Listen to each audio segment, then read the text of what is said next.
siguro ito ay naabutan ng ano ng low tide. Ayan, at ngayon ay December 8, 2023. Good morning po sa inyong lahat. At nandito tayo sa Dolomite Sand.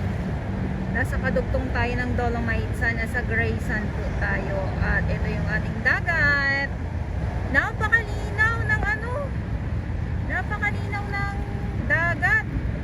Maraming salamat sa ating mga Manila Bay Warriors na walang sawang maglinis, umulan, uminit, umagyo. DPS Mandaragat, Stero Rangers ng DNR, MMDA, at syempre sa ating mga volunteers. Ayan. Dito po wala ditong pagtatambak na Dolomite Sand. Gray Sand lang po ang mayroon dito.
Ayan ang sasabi ko nga ay itong yate na ito na Mala Submarine. Ayan, nandyan sa dyan sa kabilang side sa Yacht Club.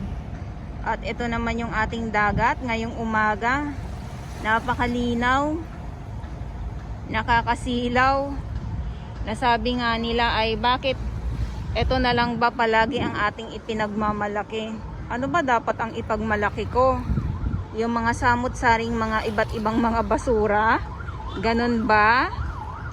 Nangihinayang yung ating ibang mga kababayan na talaga naman nawala yung masangsang na amoy noon at yung mga tambak na mga basura. Ang daming umiiyak. Dahil sa ganito ang ating Manila Bay, yung ating nakikita ngayon. Diyan sa unahan yung puti na yan, ayan ang ating Dolomite Sand po. Sabi ko nga nandito tayo sa Gray Sand, kadugtong dito sa phase 2.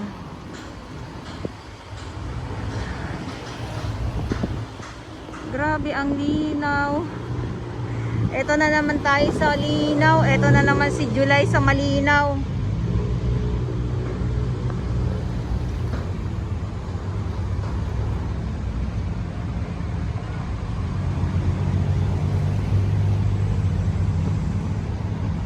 Diba?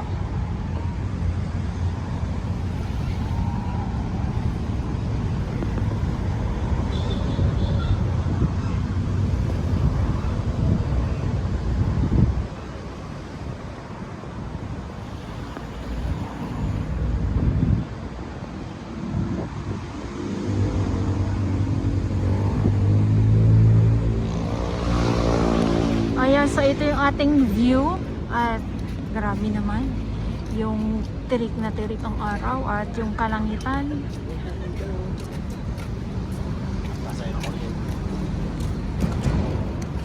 Magandang umaga, Pilipinas. Grabe. Basta ang alam ko, tirik ang araw ngayon. At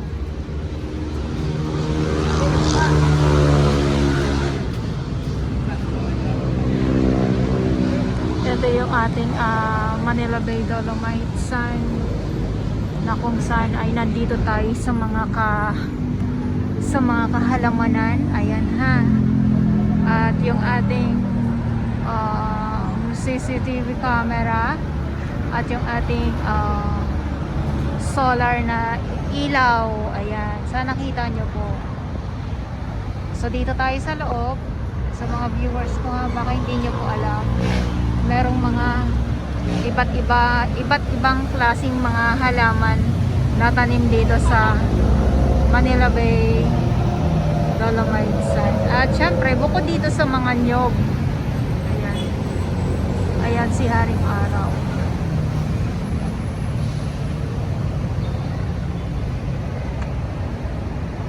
At doon sa kabila ang entrance. At dito naman kung sana tayo ay malapit ay ang exit naman po. So, syempre dahil nga po ay sobrang init, hindi kinakaya din ang ating mga mamamasyal dito sa loob ng Dolomite, ay nandito sila nasa lilim nagpapahinga. Dapat po medyo maaga, maganda dito mga alas 6 or alas 7 ng umaga, ganyan. Or siguro mga alas 8 na din po. Pero kasi pag mga ganitong oras na 10, mga ganon, ay naku po, hindi na po maganda ang kasi lalo na pag mainit, sobrang init po. Ayun yung ating